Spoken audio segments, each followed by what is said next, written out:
إن الحمد لله نحمده ونستعينه ونستغفره ونؤمن به ونتوكل عليه ونعوذ بالله من شرور أنفسنا ومن سيئات أعمالنا من يهده الله فلا مضل له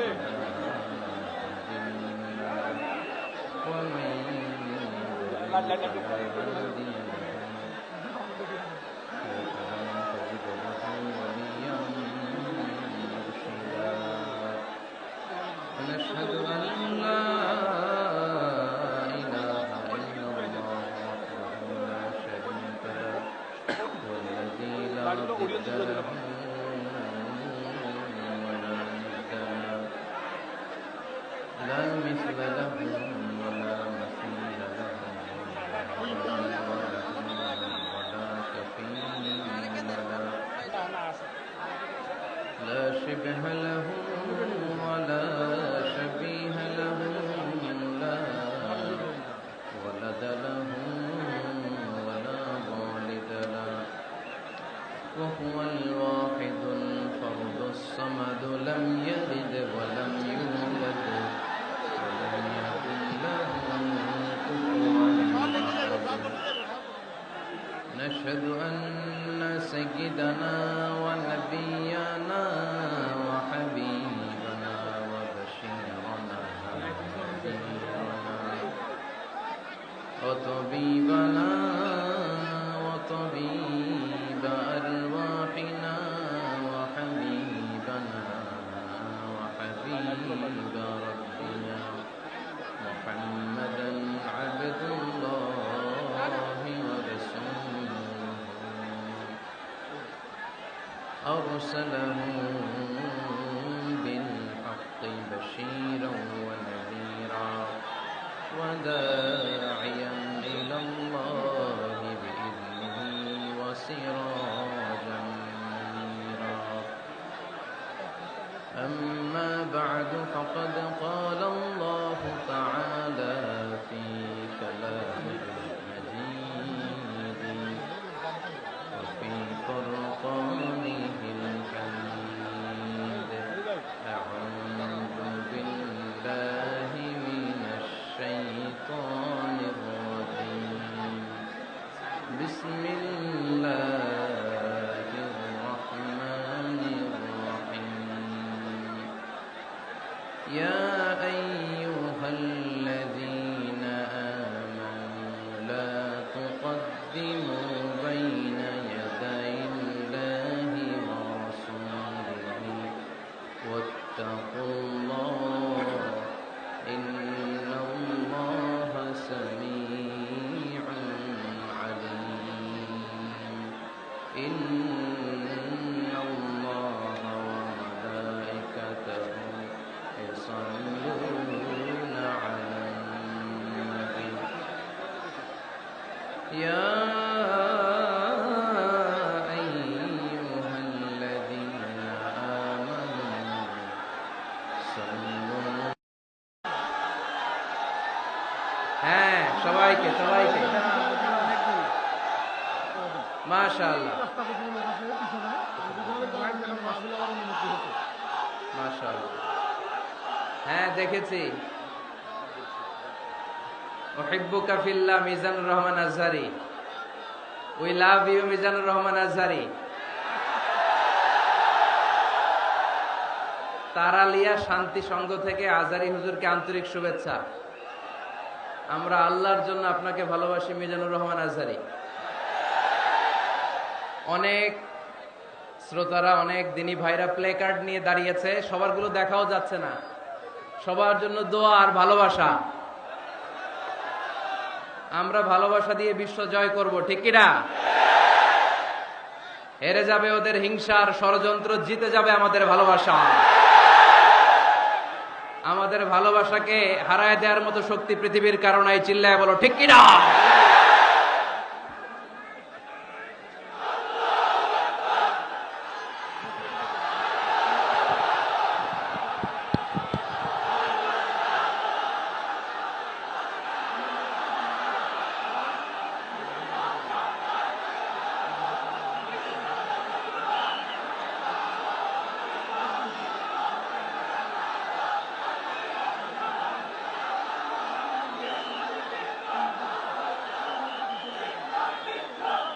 মাশাআল্লাহ, মাশাআল্লাহ।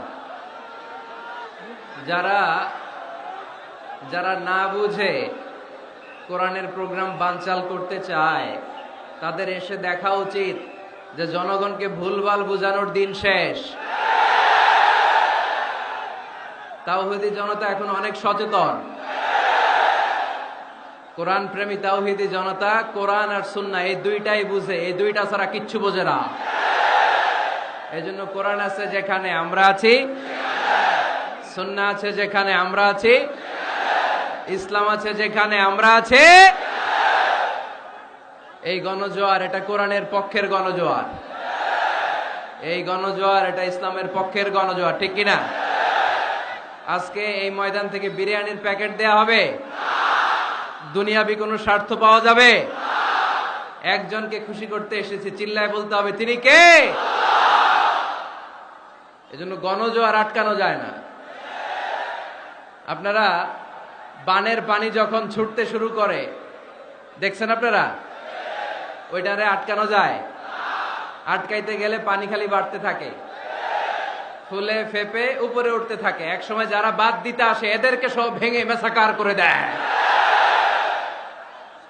এজন্য যারা কোরআনের মাহফিলকে বানচাল করতে চায় এরা বোঝে নাই, না বুঝে এগুলো করেছে। আমরা তাদের জন্য দোয়া করি, কারণ আমাদের হৃদয়ে তাদের জন্য ভালোবাসা আছে না নাই? আজকে আসেন, আমাদের সাথে বসেন, দেখেন আমরা কোরআনের বিপক্ষে, আমার নবীর বিপক্ষে, আমার ইসলামের বিপক্ষে আমরা কোনো কথা বলি না, ঠিক কিনা?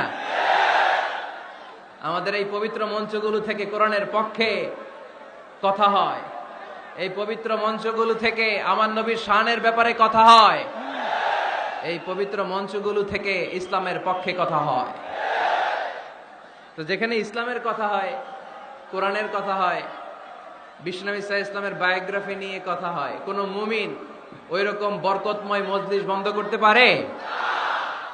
আল্লাহ আমাদেরকে সহি সমঝ দান করুক, সহি বুঝ দান করুক। আমরা যেন সবসময় কোরআনের পক্ষে থাকতে পারি। আল্লাহ তুমি তৌফিক দাও। আজকের এই মাহফিলটাকে আল্লাহ তুমি আমাদের নাজাতের ওসিলা বানাও। আওয়াজ করে উত্তর দেন, সকল প্রশংসার মালিক কে? সকল ক্ষমতার উৎস কে? কেউ যেটা পারে না পারে কে? কেউ যেটা দেখে না দেখে কে? কেউ যেটা শোনে না শোনে কে? সে আল্লাহর জন্য আওয়াজ করে আমরা পড়বো আলহামদুলিল্লাহ।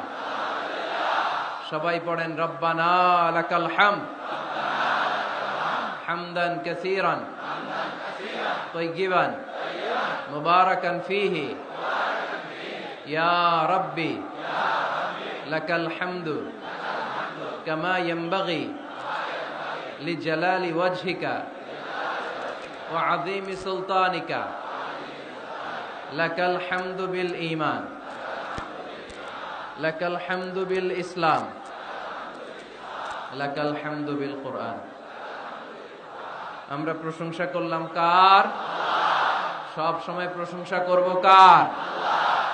আমরা যেন মনিবের, আমার রব্বে করিমের, আল্লাহ রব্বুল ইজ্জা ওয়াল জালালের প্রশংসা যেন বেশি বেশি করতে পারে। আল্লাহ তুমি তৌফিক দাও।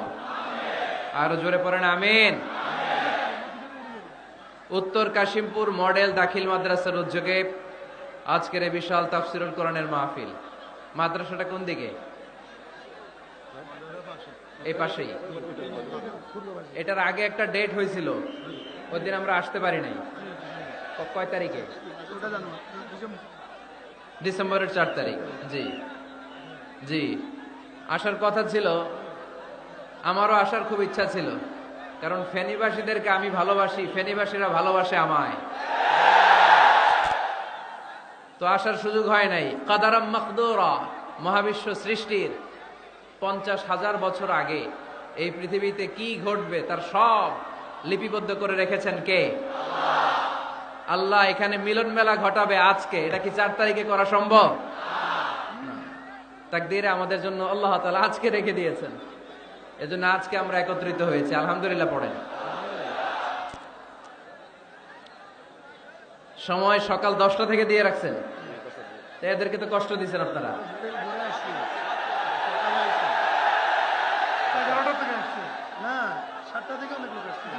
আরে কয়টায় আসছেন? কয়টায়? সকাল 7টায়, কেউ 8টায়। এরা একেবারে 7টার দিকে আসছে। ময়মনসিংহ থেকে ভাড়া করে আনছেন না এদেরকে? হ্যাঁ, ভাড়া করে আনা হয়েছে নাকি? একজনকে খুশি করার জন্য আমরা আসি, চিল্লায় বলতে হবে তিনি কে? আল্লাহ। আমার যে ভাইগুলো এই কষ্ট করে সকাল থেকে বসে আছে, আমরা এই ভাইদের জন্য দোয়া করি, আল্লাহ তাআলা আজকের এই মহামিলন মেলাকে কবুল করুন, এই প্রোগ্রামকে আমাদের নাজাতের ওসিলা বানাক। এখানে যেমনি একসাথে বসলাম, জান্নাতেও যেন একসাথে থাকতে পারে আল্লাহ তৌফিক দান করেন।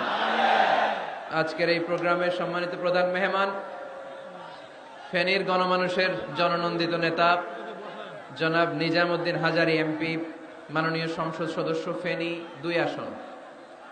উনি এই প্রোগ্রাম বাস্তবায়নের জন্য অনেক চেষ্টা করেছেন। ওনার স্ত্রী ভাবি অসুস্থ, তাই দেশের বাইরে আছেন। আমরা ওনার জন্য এবং ভাবির জন্য দোয়া করি, আল্লাহ ওনাদেরকে তুমি ইসলামের জন্য কবুল করো। আমাকে রেখেছেন প্রধান মুফাসসির। আমার আগে কথা বলেছেন হযরত মাওলানা অধ্যক্ষ মফিজুল ইসলাম সাহেব, খতিব পদ্মা টেক্সটাইল মিল মসজিদ, হযরত মাওলানা মোহাম্মদ জাকারিয়া, অধ্যক্ষ জিরানহাট ফাজিল ডিগ্রি মাদ্রাসা, হযরত মাওলানা রহমতুল্লাহ সাহেব, আরো অনেকে কথা বলেছেন। আজকের এই প্রোগ্রামের সভাপতিত্ব করছেন আলহাজ হযরত মাওলানা মশিউর রহমান খন্দকার সাহেব, প্রতিষ্ঠাতা পরিচালক অত্র মাদ্রাসা ও প্রিন্সিপাল পাঠাননগর আমিনিয়া ফাজিল ডিগ্রি মাদ্রাসা ছাগলনাইয়া। আসছে হুজুর? আচ্ছা আচ্ছা, আসেন। মাশাআল্লাহ। এরপরে আপনাদের প্যানেল মেয়র সাহেব আছেন, এরপর চেয়ারম্যান ভাইরা আছেন, এরপর জেলা পরিষদ সদস্য ভাই আছেন, চেয়ারম্যান সাহেব আছেন। আলহামদুলিল্লাহ, সব নেতা খেতা নিয়ে আজকে বসছি। মাশাআল্লাহ। ফেনীর নেতারা কোরআনের পক্ষে, ঠিক কিনা?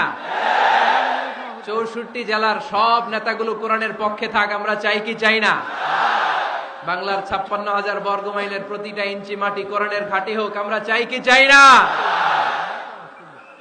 আমরা এই বাংলাদেশে কোরআনের ঘাঁটি গড়তে চাই, আমরা ইসলামকে বিজয়ী শক্তি হিসেবে দেখতে চাই, ঠিক কিনা? এরপরে আমার নানা ভাই আছেন পাশে, ডক্টর শামসুদ্দিন আমার নানা ভাই, তারপর ডক্টর মোজাম্মেল হক আজহারি আছেন, তারপরে এই যে এয়ারপোর্টে গেলে ভাই ভিআইপি লাউঞ্জে খুব সময় দেন, এরকম অনেকে আছেন। সব ওলামা হযরতের নাম যদি আমি বলতে পারতাম ভাল লাগতো। আইম্মাতুল মাসাজিদ, মসজিদের ইমাম সাহেবেরা, মুয়াজ্জিন সাহেবেরা, খতিব সাহেবেরা, কওমি মাদ্রাসার মুহতামিম সাহেবরা, আলিয়া মাদ্রাসার প্রিন্সিপাল হুজুরেরা, স্কুল কলেজ ইউনিভার্সিটির শিক্ষকেরা, পর্দার আড়ালে মায়েরা বোনেরা, আপামর তৌহিদি জনতা, আর আমার কলিজার টুকরা যুবক ভাইয়েরা, সব যুবক, বেশিরভাগ যুবক। মাশাআল্লাহ মাশাআল্লাহ মাশাআল্লাহ। আমাদের হাতে সময় খুব কম, সামনে এশার আজান, এই আজানের আগ পর্যন্ত আমরা কিছু কথা শুনবো ইনশাআল্লাহ। পড়েন, আওয়াজ করা যাবে না, এখন আমি আওয়াজ শুনতে পাচ্ছি,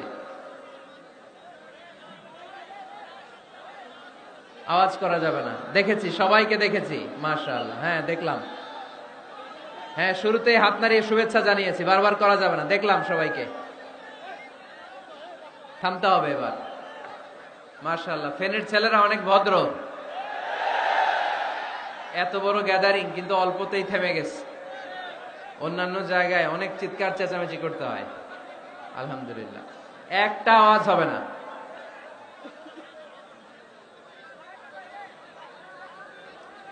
আমি বলেছি একটা আওয়াজ হবে না।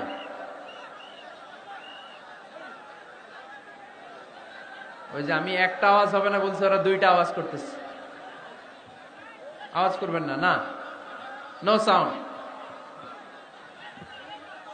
আজকে আমরা সূরাতুল হুজরাত থেকে কথা শুনবো। কোন সূরা থেকে? হুজরাত।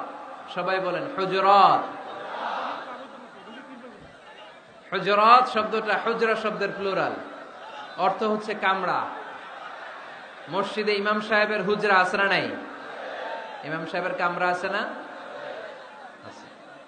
তো আল্লাহ রাসূল সাল্লাল্লাহু আলাইহি সাল্লামের এরকম হুজরাখানা ছিল। এট এ টাইমে আল্লাহর হাবিব সাল্লাল্লাহু আলাইহি ইসলামের 9টা হুজরাখানা ছিল, যেখানে 9 জন বিবি বসবাস করতেন। কিছু বেদুইন লোকজন এসে কেমন করে বিশ্বনবী সাল্লাল্লাহু আলাইহি ইসলামের সাথে আচরণ করতে হবে এটা জানতো না। তাদের মধ্যে সভ্যতা ভব্যতার ছোঁয়া স্পর্শ লাগেনি। পরে আমরা নিজেরা নিজেদেরকে যেমনে ডাকি, তারাও এসে বিশ্বনবীকে এভাবে ডাকা শুরু করলো। কারণ নাম যদি হয় আব্দুল্লাহ, আব্দুল্লাহর বন্ধু তারা ডাকবে এই আব্দুল্লাহ। কারণ নাম যদি হয় করিম, তার বন্ধুটা ডাকে এই করিম। কারো নাম যদি হয় আবু বকর, তার বন্ধু তারে ডাকে এই আবু বকর। কিন্তু বিশ্বনবী সাল্লাল্লাহু আলাইহি ইসলামকে কি এই মুহাম্মদ এইভাবে ডাকা যাবে? না, ডাকা যাবে না। যদিও তিনি মানুষ, কিন্তু অসাধারণ মানুষ। যদিও তিনি নবী, তিনি মহানবী। তিনি সব নবীদের নবী, ঠিক কি না? As a father, as a teacher, as a commander, as a lawgiver, as a lawmaker, Muhammad is the superman of the world. সুবহানাল্লাহ পড়েন। আমার নবীর চাইতে শ্রেষ্ঠ কোনো মানুষ গোটা বিশ্বে দ্বিতীয়টা হতে পারে না। আমার নবীর চাইতে দ্য মোস্ট ট্রাস্টওয়ার্দি পার্সোনালিটি, বিশ্বস্ত মানুষ এই পৃথিবীতে হতে পারে না। সে কোন বন্ধু বলো বড় বিশ্বস্ত, সে কোন বন্ধু বলো বেশি বিশ্বস্ত, কার কাছে মন খুলে দেয়া যায়, কার কাছে প্রাণ খুলে দেয়া যায়, হওয়া যায় অতি আশ্বস্ত, তার নাম আহমদ বড় বিশ্বস্ত। সুবহানাল্লাহ পড়েন। আল্লাহ শিখাতে চাইলেন এই বেদুইন লোকেরা সাবধান, যাকে তোমরা ডাকছো তিনি সাধারণ মানুষ নন। তাকে ইয়া মুহাম্মদ উখরুজ ইলাইনা, এই মুহাম্মদ এই ঘর থেকে বের হয়ে আসো, এমন করে বেয়াদবের মতো ডাকা যাবে না। বিশ্বনবী সাল্লাল্লাহু আলাইহি ইসলামকে ডাকতে হবে ইয়া নবী আল্লাহ, ওনাকে ডাকতে হবে ইয়া রাসূল আল্লাহ, ওনাকে ডাকতে হবে ইয়া হাবিব আল্লাহ, ঠিক কি না? শিষ্টাচার শিক্ষা দিলেন। আল্লাহ বুঝাতে চাইলেন তোমরা যদি অপেক্ষা করতে অনেক ভালো হতো। ওয়ালাউ আন্নাহুম সাবারু হাত্তা তাখরুজা ইলাইহিম লাকানা খায়রাল লাহুম। আল্লাহর হাবিব সাল্লাল্লাহু আলাইহি ইসলাম দুপুরের খাবার খেয়ে গড়াগড়ি করছিলেন। আল কাইলুলা, টসিং এন্ড টার্নিং, এপাশ ওপাশ করা। শীতকালে দুপুরের খাবার খেয়ে বিছানায় শুইলে আরাম আছে না নাই? এটাকে কাইলুলা বলে। আল্লাহর হাবিব সাল্লাল্লাহু আলাইহি ইসলাম যখন কাইলুলা করছিল, ঠিক তখন লোকগুলো ডাকতে আরম্ভ করলো ইয়া মুহাম্মদ উখরুজ ইলাইনা, হে মুহাম্মদ আসো। আল্লাহ বললেন খবরদার, আমার নবীকে এইভাবে ডাকা যাবে না, বরঞ্চ আমার নবীকে তোমরা ডাকবে ইয়া নবী আল্লাহ, ইয়া রাসূল আল্লাহ, ইয়া হাবিব আল্লাহ বলে। সুবহানাল্লাহ পড়েন। আল্লাহর হাবিব সাল্লাল্লাহু আলাইহি ইসলাম যতক্ষণ না বের হয়ে আসে তোমাদের অপেক্ষা করা উচিত, সবর করা উচিত। আমরা অনেক সময় সবর করি না। ব্যাপার কি? আওয়াজ আবার বাড়তেছে কেন? এদিকে মাইকম্যান কই? মাইকম্যান এদিকে আসো তো, মাইকম্যান এদিকে আসো, আমার কাছে আসো। ভাই আওয়াজ করবেন না, এই আওয়াজ থামাতে থামাতেই এশার আজান হয়ে যাবে, আমি চলে যাব।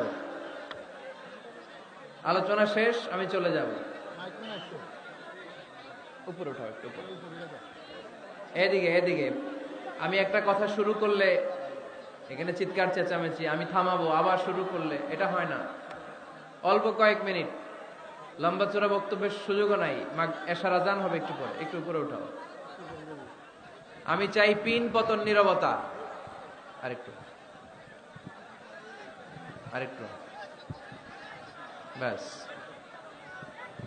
আবার তো নিচে নেমে যাও। আওয়াজ করো না, আওয়াজ করো না ভাই, আওয়াজ করো না।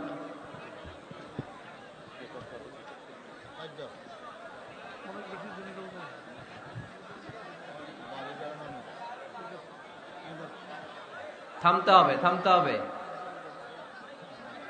একজনও কথা বলবে না, একজনও না, নট এ সিঙ্গেল পারসন। হ্যাঁ ঠিক আছে, আবার কথা বলে, এটা ঠিক হয়ে গেছে। হ্যাঁ ঠিক আছে। তাহলে আমরা আমাদেরকে যেইভাবে ডাকি, আল্লাহর হাবিব সাল্লাল্লাহু আলাইহি ওয়াসাল্লামকে ওইভাবে ডাকা যায় না। আল্লাহ বলেন, খবরদার, তোমাদের উচিত ছিল অপেক্ষা করা যতক্ষণ না আল্লাহর হাবিব সাল্লাল্লাহু আলাইহি ওয়াসাল্লাম বিশ্রাম শেষ করে বাইরে বেরিয়ে আসে। তাই কারো বাসায় গেলে অপেক্ষা করবেন যতক্ষণ না উনি আসে, আর যাওয়ার আগে অ্যাপয়েন্টমেন্ট নিয়ে যাবেন। আজকের প্রথম মেসেজ, কারোর সাথে দেখা করার আগে কি নিয়ে যাবেন? ফেনের ছেলেরা কথা বলে না, অ্যাপয়েন্টমেন্ট নিয়ে যেতে হবে। অনেকে খালি অস্থিরতা করে, চেয়ারম্যান সাহেবের বাড়িতে গেছে, সিগনেচার লাগবে, যেই অস্থির, আরে বেরোয় না কেন? চেয়ারম্যান সাহেব আসে না কেন? এতক্ষণ ধরে বসে আছে। এরকম বিরক্ত, খালি কমপ্লেইন করে, অভিযোগ করে, এরকম কিছু লোক আছে না নাই? খেয়াল রাখবেন, যারা ব্যর্থ, জীবনে ব্যর্থ, তারা সবসময় শুধু কমপ্লেইন করে, অভিযোগ, মানুষের কাছে অভিযোগ, আল্লাহর কাছে অভিযোগ, আমার এইটা নাই, ওইটা নাই, আল্লাহ আমার এইটা দাও নাই, ওইটা দাও নাই। আর সফল ব্যক্তিরা কখনো অভিযোগ করে না, খালি শুকরিয়া করে, ঠিক কিনা? Now the decision is yours, you wanna be successful or unsuccessful. আপনি সফল হতে চান না ব্যর্থ হতে চান? তাহলে সফল হলে সবসময় পড়তে হবে আলহামদুলিল্লাহ। কি পড়বেন? হুজুরের সাথে দেখা করতে গেছে, যে এই হুজুর আসে না কেন, কতক্ষণ ধরে বসে আছি। আরে হুজুরও মানুষ, হুজুরও অসুস্থ হয়, হুজুরেরও ফ্যামিলি আছে, হুজুরের ঘুমানো লাগে, হুজুর রোবট না। আমাদের যখন অ্যাপয়েন্টমেন্ট নেয়, মেপে দেয়, হুজুর এই তো সহজ, আপনি এটা করে আসবেন, এরপরে হেলিকপ্টার রেডি, এরপরে ওইটাতে যাবেন, ওইখান থেকে হেলিকপ্টার রেডি। আমি রোবট, হুজুর কি রোবট? হুজুর তো মানুষ না। এগুলো করবেন না, ধৈর্য ধরতে শিখুন, একটু স্থির হন। স্টপ, অনেক হয়েছে, আর না। অস্থির জীবন আমরা চাই না। এই কোরআন আমাদেরকে অস্থির সময়ে স্বস্তির বাণী শোনায়, ঠিক কিনা? কিসের বাণী শোনায়? স্বস্তির বাণী। কোন সময়ে? অস্থির সময়ে স্বস্তির বাণী শোনায় কোরআন, ঠিক কিনা? এজন্য আজকের প্রথম মেসেজ হচ্ছে, কারো বাসায় গেলে পারমিশন নিতে হবে। দরজার সামনে যে আগে সালাম দিবেন 3 বার। কয়বার? অনুমতি চাইবেন, অনুমতি দিলে ঢুকবেন, অনুমতি না দিলে বের হয়ে চলে আসবেন। পারা যাবে? এজন্য রব্বুল আলামিন বলেন, ইয়া আইয়ুহাল্লাযীনা আমানু লা তাদখুলু বুয়ুতান গায়রা বুয়ুতিকুম হাত্তা তাস্তানিসু ওয়া তুসাল্লিমু আলা আহলিহা যালিকুম খায়রুল লাকুম লাআল্লাকুম তাযাক্কারুন। সুবহানাল্লাহ পড়েন। আল্লাহ ডেকে বললেন, ও ঈমানদারেরা, শোনো শোনো, তোমরা যখন অন্য কারো বাড়িতে যাবে, খবরদার অনুমতি না নিয়ে, সালাম না দিয়ে ঘরে ঢুকে যেও না। দরজার সামনে দাঁড়িয়ে থাকো, দরজার সামনে দাঁড়িয়ে দাঁড়িয়ে 3 বার অনুমতি চাও, তারপরে সালাম দাও। অনুমতি দিলে ঢুকবা, নচেত চলে যাবা, ঠিক কিনা? এই আইনটা কার? ফেনীবাসী কি আইনটা মনে রাখতে পারবে? কারো বাসায় যাওয়ার আগে অ্যাপয়েন্টমেন্ট নিয়ে যাব, আর যে হুট করে দরজার ভিতরে ঢুকে যাব না, অপেক্ষা করব। You have to wait. তিনি আসতে বললে এরপরে ঢুকবো, মনে থাকবে? কারো ঘরে অনুমতি না নিয়ে ঢুকা কবিরা গুনাহ। কি গুনাহ? আমরা এগুলোর ইসলাম মনে করি না, আমরা ম্যানার জানি না, আমরা সোশ্যাল নর্মস জানি না। আমরা মনে করি নামাজ, রোজা, হজ, যাকাত, জিকির এগুলাই ইসলাম, ঠিক কিনা? ধরাবাঁধা ইসলাম হিন্দু ধর্মের মতো গদবাঁধা কোনো ধর্ম নয়। আমাদের মসজিদ এটা গির্জা, প্যাগোডা, সেনাগোগ আর গুরুদুয়ারার মতো যে কোনো ইবাদত গাহ নয়। আমাদের মসজিদগুলো আমাদের সামাজিক ঐক্যের কেন্দ্রবিন্দু। আমাদের ইসলাম হচ্ছে আমাদের জীবন চালানোর মেথোডোলজি। কেমন করে এই লাইফটা সুন্দর হবে, স্মুথ হবে, তার সব নির্দেশনা কোরআনের ভেতরে আছে না নাই? এজন্য বিশ্বনবী বললেন, খবরদার, কারো ঘরে যাওয়ার আগে সালাম দাও, পাশাপাশি অনুমতি চাও।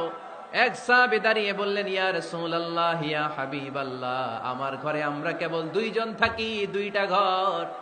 এক ঘরে থাকে আমার আম্মা, আরেক ঘরে থাকে আমি।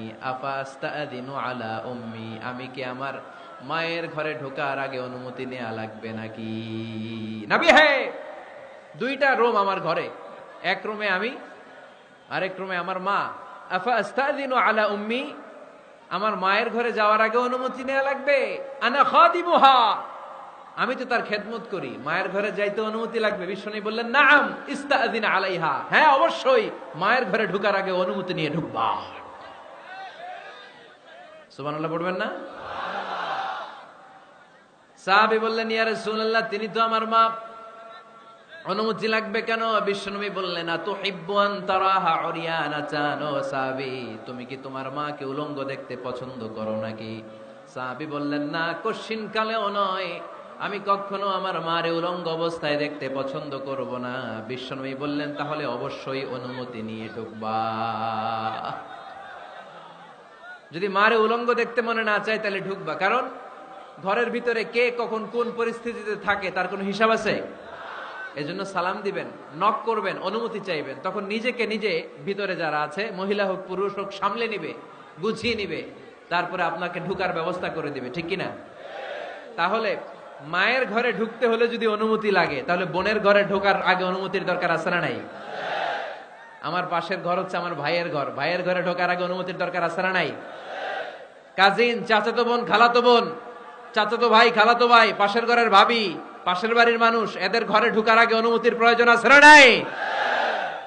খবরদার, খবরদার, এটা কবিরা গুনাহ। This is my first message to the people of Feni tonight. আজ রাতে ফেনীবাসীদের কাছে আমার প্রথম মেসেজ হচ্ছে, কারো ঘরে যাওয়ার আগে অ্যাপয়েন্টমেন্ট নিয়ে যাব, কখন তার সাথে দেখা করব আগে অ্যাপয়েন্টমেন্ট নিয়ে যাব, তারপরে যে দরজার বাইরে দাঁড়িয়ে পারমিশন চাইবো, মানে অনুমতি নিব, তারপরে সালাম দিব, এরপরে ঘরে ঢুকবো। পারা যাবে? ইনশাআল্লাহ পড়তে পারবেন না আওয়াজ করে? আজকে আলোচনার বিষয় হচ্ছে সূরাতুল হুজুরাত। সূরার নাম কি? হুজুরাত। এটা মাদানী সূরা। কি সূরা? এটা কোরআনের 49 নম্বর সূরা। কত নম্বর সূরা? এই সূরায় মোট আয়াত আছে 18টি। কয়টি? এবার আমি প্রশ্ন করব, উত্তর দেন। এই সূরায় মোট আয়াত সংখ্যা কয়টি? 18টি। এটি কোরআনের কততম সূরা? 49তম সূরা। আর সূরাটা মাক্কি সূরা। কি সূরা? মাদানী সূরা। এই সূরাটাকে বলা হয় সামাজিক রীতিনীতির সূরা। সোশ্যাল নর্মস শেখানো হয়েছে এই সূরায়। কেমন করে সমাজের শান্তি শৃঙ্খলার ভারসাম্য অক্ষুণ্ণ থাকবে সে ব্যাপারে এই সূরাতে আল্লাহ তাআলা কিছু দিক নির্দেশনা দিয়েছেন। আমাদের সমাজের ভারসাম্য ঠিক নাই, শান্তি নাই, সুশৃঙ্খলা নাই, শুধু মারামারি, জিঘাংসা, কিলাকিলি, হিংসা, বিদ্বেষ, বিশৃঙ্খলা। এই হিংসা, বিদ্বেষ, বিশৃঙ্খলা, মারামারির বিপরীতে সমাজের সাম্য, ভ্রাতৃত্ব, ভালোবাসা, সুশৃঙ্খলা আর ভারসাম্য কিভাবে অক্ষুণ্ণ রাখা যায়, সেজন্য আল্লাহ তাআলা এই সূরার ভেতরে 10টা গাইডলাইন দিয়েছেন। কয়টা? সবাই বলতে হবে, কয়টা? 10টা। প্রথম গাইডলাইন হচ্ছে, আল্লাহ তাআলা বলছেন, খবরদার যারা বিশ্বাসী বলে নিজেদেরকে দাবি করো, আল্লাহ আল্লাহর রাসূলের নিয়মের বা আইনের উপর দিয়ে টপকে যেও না। আল্লাহ আল্লাহর রাসূল যেটা বলেছে এটাই ফাইনাল, ঠিক কি না? রব্বুল আলামিন বলেন, ইয়া আইয়ুহাল্লাযীনা আমানু লা তুকদ্দিমু বাইনা ইয়াদাইল্লাহি ওয়া রাসূলিহি ওয়াত্তাকুল্লাহ ইন্নাল্লাহা সামিউন আলীম। পড়েন সুবহানাল্লাহ। আল্লাহ বললেন, যারা বিশ্বাসী বলে দাবি করো, খবরদার আল্লাহর দেয়া বিধান আর আমার নবীর দেয়া বিধান, এই বিধানগুলাই ফাইনাল। এই ফাইনাল কথার পরে মুমিনের কোনো কথা থাকতে পারে?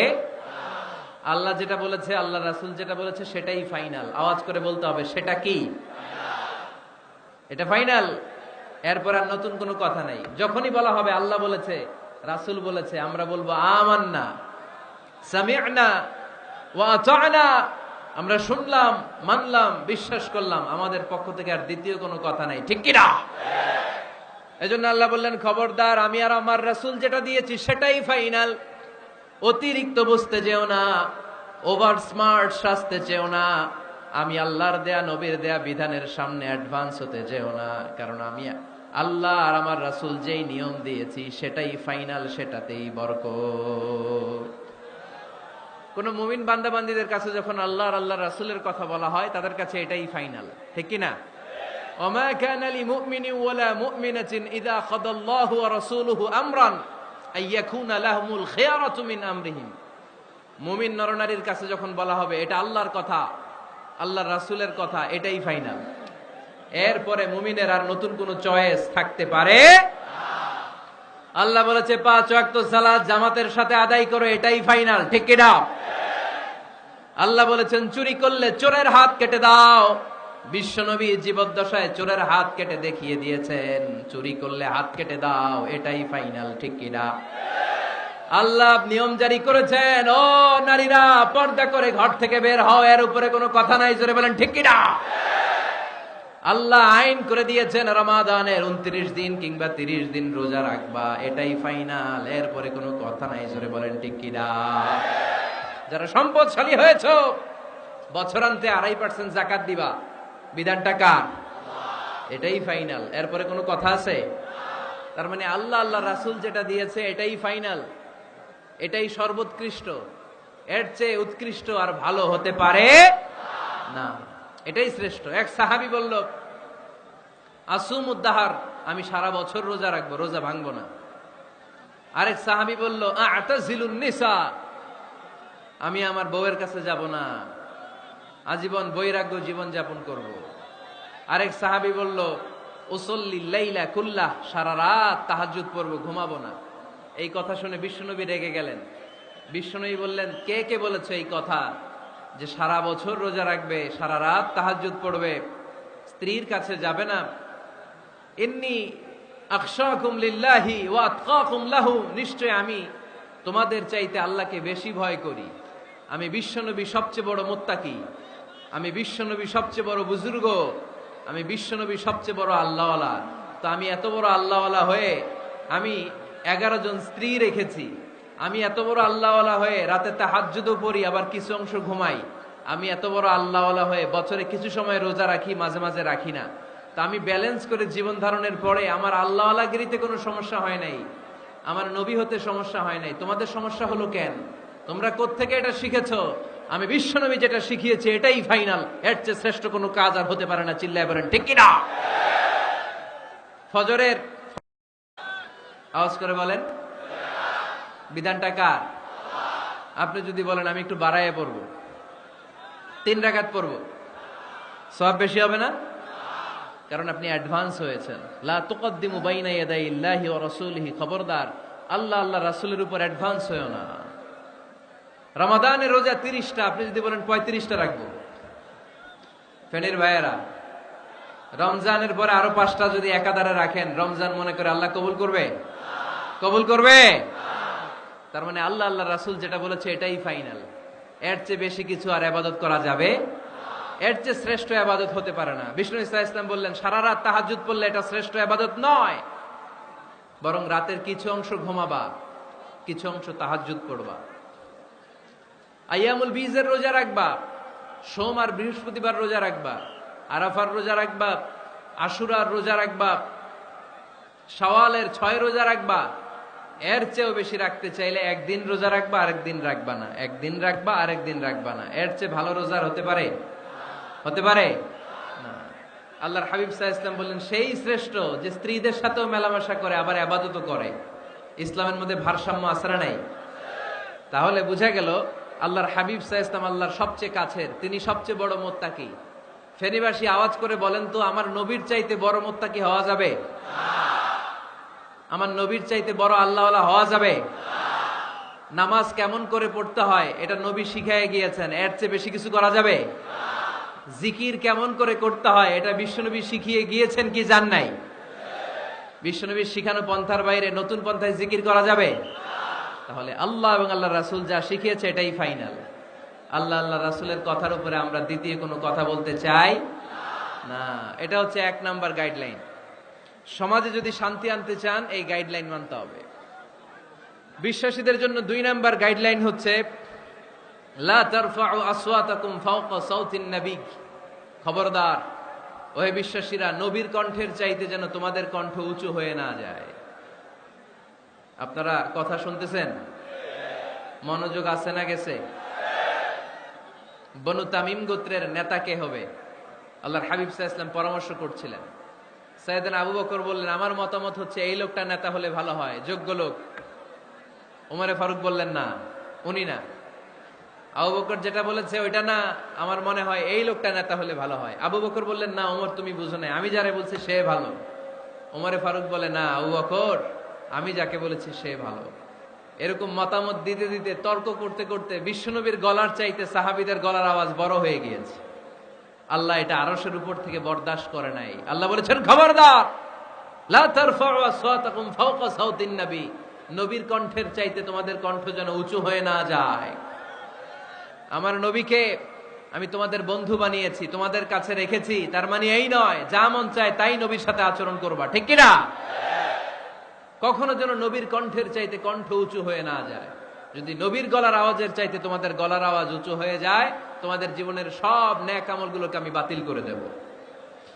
আল্লাহ ধমক দিয়ে বললেন, খবরদার, ইয়া আইয়ুহাল্লাযীনা আমানু লা তারফাউ আসওয়াতাকুম ফাওকা সাউতিন নবী ولا تجهروا له بالقول كجهر بعضكم لبعض أن تحبط أعمالكم وأنتم لا تشعرون। পড়েন সুবহানাল্লাহ।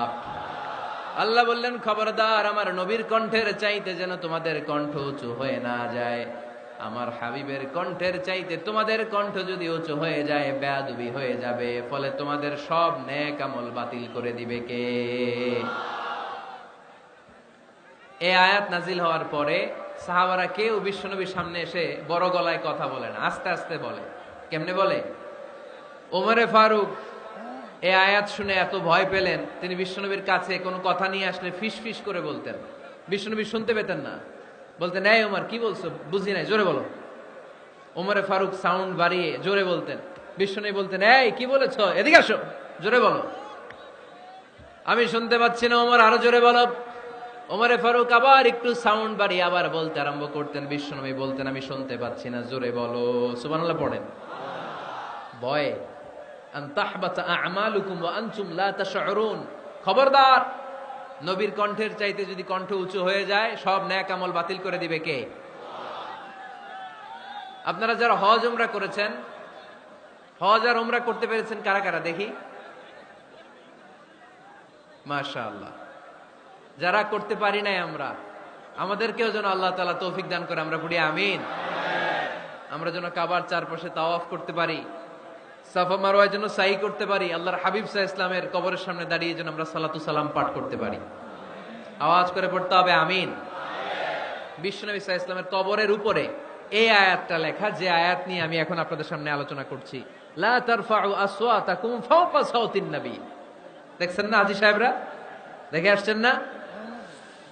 আপনি যখন মসজিদে নববীতে নামাজ পড়বেন, আল্লাহর হাবিব সাল্লাল্লাহু আলাইহি ওয়াসাল্লামের কবর জিয়ারতের জন্য যখন রওনা হবেন, সর্বপ্রথম বাম দিকে পড়বে রাউদাতুম মিন রিয়াদিল জান্নাহ। এই জায়গাটা হলো দুনিয়ার বুকে জান্নাতের বাগান সমূহ থেকে একটা বাগান। আপনি হাঁটতে থাকবেন, হাঁটতে হাঁটতে রাউদাতুম মিন রিয়াদিল জান্নাহ পার হওয়ার পরে বাম দিকে পড়বে বিশ্বনবীর কবর। বিশ্বনবীর কবরের সামনে দাঁড়িয়ে কোনো উম্মত সহ্য করতে পারে নাকি? ধৈর্য ধারণ করতে পারে নাকি? আজীবন যেই নবীর কথা শুনলাম, আজীবন যেই নবীর হাদিস চর্চা করলাম, আজীবন যেই নবীর ভালোবাসা হৃদয়ের মধ্যে ধারণ করলাম, ওই নবী নাকি এই জায়গায় শোয়া, ওই নবী নাকি এখানে শুয়ে আছে, এটা কল্পনা করলে কোন উম্মত ধৈর্য ধারণ করতে পারে? কলিজাটা ছিঁড়ে খান খান হয়ে যায়, চিৎকার দিয়ে নবীরে ডাক দিতে মনে চায়। কিন্তু আল্লাহ বলেছেন, খবরদার, কবরের উপরে এই আয়াতটা লেখা, লা তারফাউ আসওয়াতাকুম ফাওকা সাউতিন নবী। খবরদার, এটা নবীর দরবার, এখানে বড় গলায় চিৎকার চেঁচামেচি করে কোনো আওয়াজ করা যায় না। চিল্লায় বলেন ঠিক কি না? এজন্য আল্লাহ বললেন, লা তারফাউ আসওয়াতাকুম ফাওকা সাউতিন নবী, খবরদার নবীর কণ্ঠের চাইতে যেন কণ্ঠ উঁচু হয়ে না যায়। এই আয়াতের হুকুম আল্লাহর হাবিব সাল্লাল্লাহু আলাইহি ওয়াসাল্লামের জীবদ্দশা অবস্থায় যেমন ছিল ঠিক এখনো এটারে বলবৎ রেখেছে কে?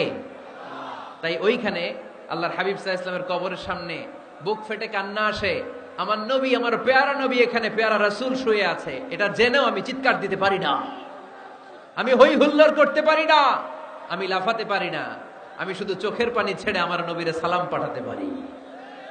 ঠিক কিনা? এই আয়াতের হুকুম শুধু নবীর ক্ষেত্রেই প্রযোজ্য নয়, আব্বা আম্মার ক্ষেত্রেও প্রযোজ্য। আব্বা আম্মার সামনে দাঁড়িয়ে বড় গলায় কথা বলা যাবে?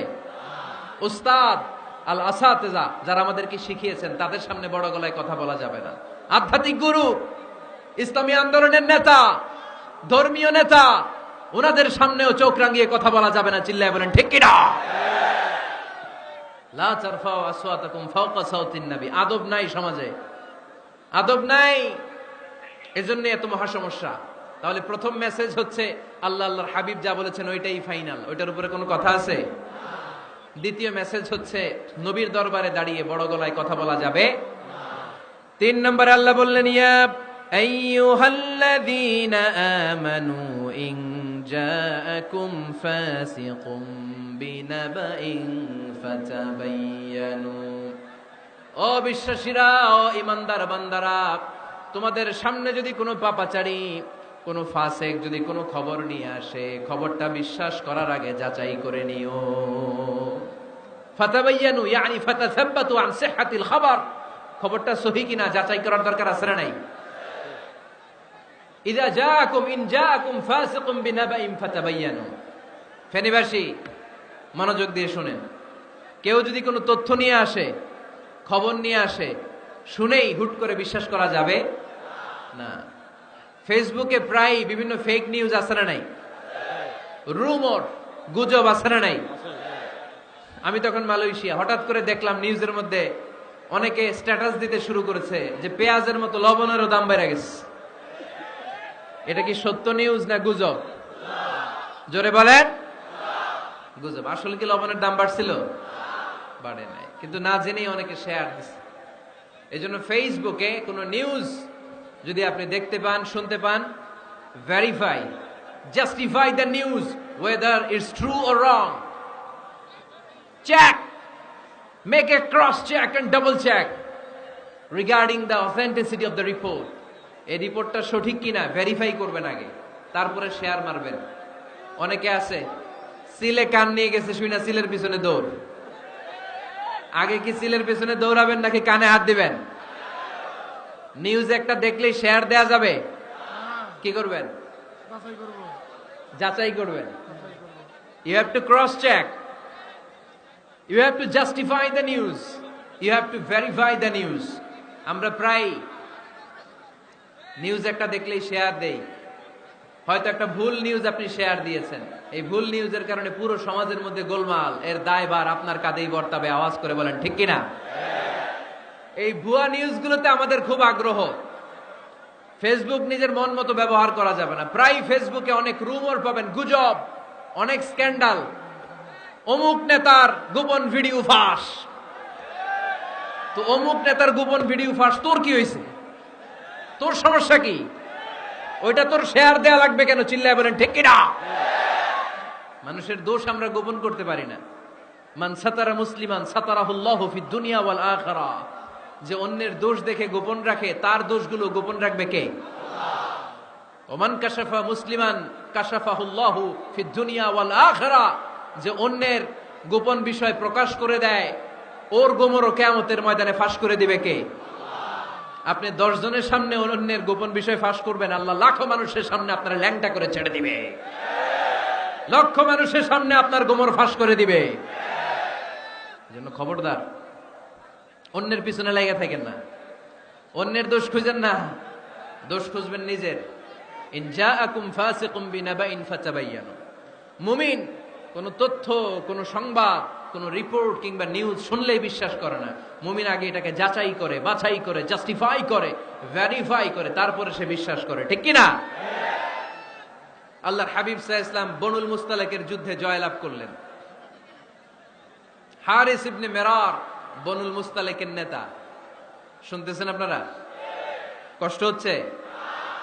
আচ্ছা, হারিস ইবনে মিরার বললেন, ইয়া রাসূলুল্লাহ, আমরা ইসলাম ধর্ম গ্রহণ করলাম, কি কি নিয়ম মানতে হবে? আল্লাহর হাবিব সাল্লাল্লাহু আলাইহি ওয়াসাল্লাম বললেন, সালাত পড়বে, যাকাত দিবে। উনি বললেন, তাহলে যাকাত নেন। আল্লাহর হাবিব বললেন, না, এই তো মাত্র কালিমা পড়ে মুসলমান হলে হালানিল হাউল, 1 বছর অতিক্রান্ত হওয়ার পরে যাকাত দিবে। আল্লাহর হাবিব সাল্লাল্লাহু আলাইহি ওয়াসাল্লাম মদিনায় ফিরে আসলেন। 1 বছর পর আল ওয়ালিদ ইবনে উকবাহ রাদিয়াল্লাহু তাআলা আনহুকে পাঠালেন, যাও বনুল মুস্তালিকের 1 বছর পূর্ণ হয়েছে, যাকাতের সম্পদ নিয়ে আস। এইদিকে হারিস ইবনে মিরার যাকাতের সম্পদ নিয়ে, সৈন্যবাহিনী নিয়ে, নবীর দূত আসবে যাকাত কালেকশনের জন্য, ওনার জন্য মেহমানদারিতে কোনো ঘাটতি না হয়, ওয়েল রিসিপশন দেওয়ার জন্য এলাকা থেকে বের হয়ে মরুভূমির সামনে দলবল নিয়ে দাঁড়িয়ে। ওয়ালিদ ইবনে উকবা যখন যাকাতের সম্পদ কালেক্ট করার জন্য বনুল মুস্তালিকের ওদিকে যেতে শুরু করেছে, এলাকায় ঢোকার আগেই দেখে বনুল মুস্তালিকের লোকেরা ঘোড়সাওয়ার বাহিনী দাঁড়ায় আছে। এই দৃশ্য দেখে ওয়ালিদ ইবনে উকবা মনে করেছে বনুল মুস্তালিক মনে হয় তাকে হত্যা করার জন্য দাঁড়িয়ে রয়েছে। আসলে কি হত্যার জন্য দাঁড়ায় আছে? কি জন্য দাঁড়ায় আছে? ওয়েলকামিং রিসিপশন দেওয়ার জন্য। উনি ভয় পেয়ে অ্যাবাউট টার্ন, তথ্য যাচাই না করে মনে করছে আমারে মারবে ধরবে, about turn, return back to Medina. মদিনায় চলে গেলেন, যে বলে, ইয়া রাসূলুল্লাহ, বনুল মুস্তালিক যাকাত দেওয়া তো দূরের কথা, এগুলো তো সব কাফের হয়ে গেছে। ইয়া রাসূলুল্লাহ, ওরা তো মনে হয় কাফের হয়ে গিয়েছে, যাকাত প্রদান করা তো দূরের কথা, মারার জন্য সৈন্যবাহিনী নিয়ে অ্যাটাক করেছে। বিশ্বনবী রেগে গেলেন। খালিদ বিন ওয়ালিদের নেতৃত্বে 1000 সৈন্যবাহিনী পাঠিয়ে বললেন, যাও বনুল মুস্তালিক অ্যাটাক করো, বনুল মুস্তালিকে অভিযান চালাও। আল্লাহ বললেন, নবী অভিযান পরে চালান, ইন জাআকুম ফাসিকুম বিনাবাইন ফাতাবায়ানু। সুবহানাল্লাহ পড়েন। নবী হে, অভিযান পরে চালান। তথ্য যে নিয়ে আসছে ওয়ালিদ, এটা সত্য কিনা আগে যাচাই করেন। সে যে তথ্য আপনাকে সরবরাহ করেছে, এই তথ্য সঠিক নয়, সে ভুয়া তথ্য দিয়েছে, সে ভুল বুঝেছে, এখানে মিস আন্ডারস্ট্যান্ডিং হয়েছে। আপনি 1000 সৈন্যবাহিনী পাঠাবেন না। আপনার 1000 সৈন্যবাহিনী যে যদি বনুল মুস্তালিককে অ্যাটাক করে, তাহলে এই অ্যাটাকে কোনো ক্ষয়ক্ষতি হলে সবটার দায়ভার আপনার কাঁধেই বর্তাবে। চিল্লায় বলেন ঠিক কিনা? আমার নবীকে শিখানোর মাধ্যমে আল্লাহ তাআলা আমাদেরকে শিখালেন, নিউজ একটা শুনলে বিশ্বাস করা যাবে না, আগে যাচাই বাছাই করার দরকার আছে না নাই? আছে। আপনার বন্ধু এসে বলল, আরে দোস্ত তুমি এইখানে, ভাবিরে তো দেখলাম বাজারে আরেক লোকের সাথে ঘুরতেছে। আপনি রেগে মেগে আগুন, অফিস থেকে বাসায় যায় বউরে কিল, আইজমায়ের থেকে বিচ্ছেদের দিকে, ডিভোর্সের দিকেও যেতে পারে। এরকম আছে না নাই? এরকম অনেক ভুরি ভুরি কেস আমাদের কাছে আছে। নিউজ যাচাই না করে, গুজব আর রুমর যাচাই না করে সিদ্ধান্ত নিয়েছে, পরে মাথার মধ্যে চাপড়ায়, নিজের কপালে নিজে চাপড়ায়। এরকম আছে না নাই? তাহলে আল্লাহ তাআলার দেয়া 3 নাম্বার গাইডলাইন হচ্ছে, কোন তথ্য শুনেই বিশ্বাস করা যাবে না, আগে যাচাই করতে হবে। আওয়াজ করে বলেন, আগে কি করতে হবে? যাচাই করতে হবে। যাচাই বাছাই ছাড়া আজ থেকে ফেসবুকে আমরা আর কোন নিউজ শেয়ার দিব? দিবেন? মনে থাকবে? আরে এগুলাই তো জরুরি ওয়াজ। কবরের ওয়াজ তো অনেক শুনছি, জান্নাত জাহান্নামের ভয় আর জান্নাতের নাজ নেয়ামত তো অনেক শুনেছি। সমাজটারে শান্তিপূর্ণ, ভারসাম্যপূর্ণ করার দরকার আছে না নাই?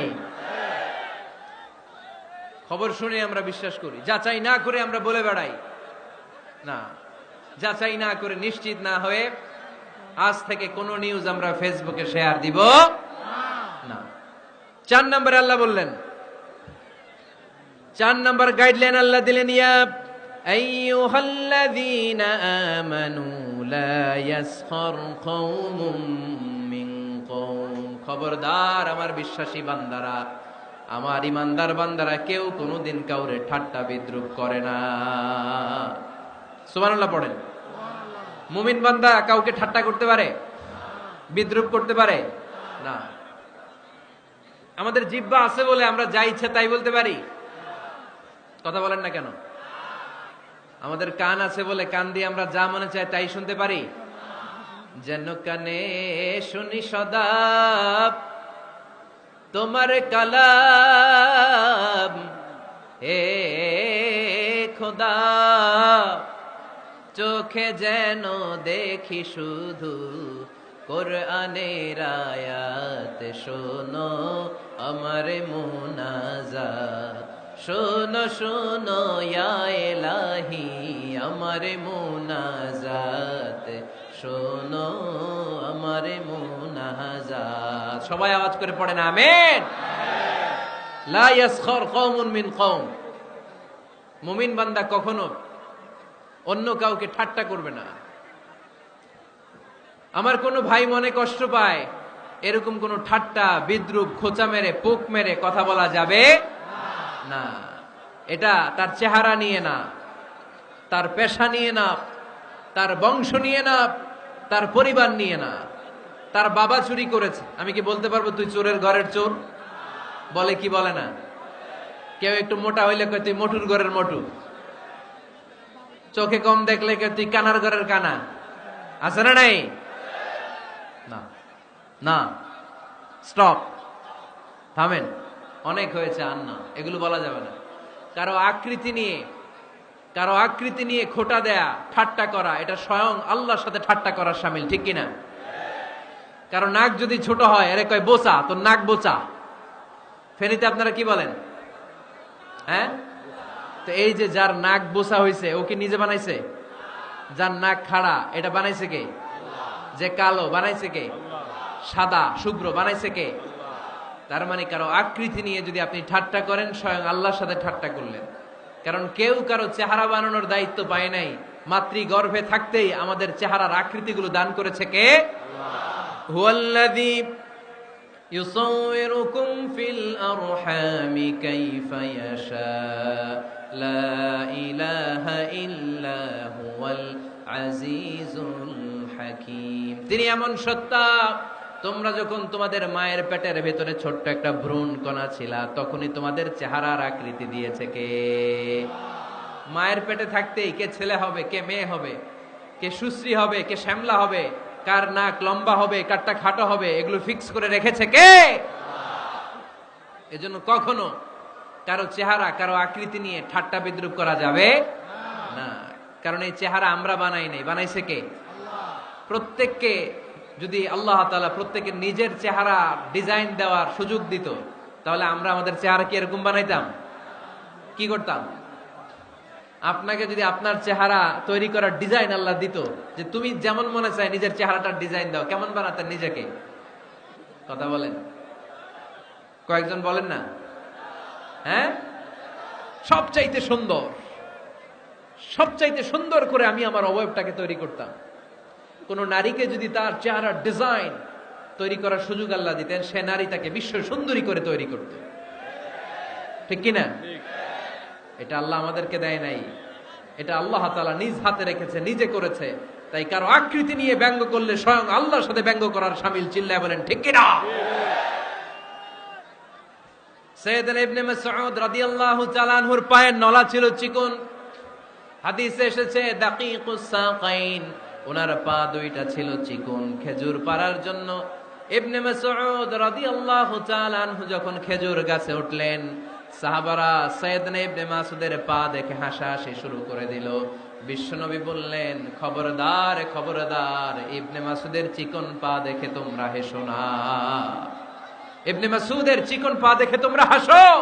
কিয়ামতের ময়দানে ইবনে মাসউদের এই চিকন পা গুলো যদি মিজানের পাল্লায় রেখে দেওয়া হয়, এই পা দুইটার ওজন উহুদ পাহাড়ের চেয়ে ওজনওয়ালা হয়ে যাবে। এজন্য খবরদার, জিহ্বা আছে বলে যে কোনো কমেন্ট করবেন না। এই আবার কি হইছে দেখ, আওয়াজ কেন? হ্যাঁ, আর কি দেখবেন? এখনই তো বিদায় নেব আমি, চুপ করেন না, এবার থামেন। জিহ্বা আছে